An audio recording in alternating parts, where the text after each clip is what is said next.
Kina dhe ngritja e saj në skenën globale shënohet nga rritja e shpejtë ekonomike, rritja e kapaciteteve ushtarake dhe zgjerimi i ndikimit politik dhe kulturor. Vendi ka ekonominë e dytë më të madhe në botë dhe potenciali i saj vazhdon të rritet. Fuqia ekonomike është shtysë kryesore e ndikimit të saj global, veçanërisht në tregti dhe investime.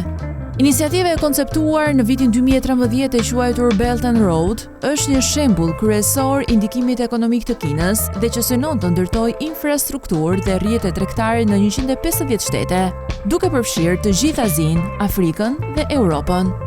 Ushtria ka potencial të madh dhe po modernizohet me shpejtësi. Kina ka investuar shumë në teknologjinë e avancuar ushtarake duke përfshirë aftësitë detare, fuqinë ajrore dhe sistemet raketore. Tjetër rol i rëndësishëm është anëtarësimi i përhershëm në Këshillin e Sigurimit të Kombeve të Bashkuara, duke i dhënë asaj ndikim të rëndësishëm gjeopolitik global. Ndikimi kulturor i vendit po rritet, i nxitur kryesisht nga fuqia ekonomike dhe rritja e angazhimit global. Filmat kinez, shfaqjet televizive dhe produkte të tjera kulturore po fitojnë popularitet në disa rajone.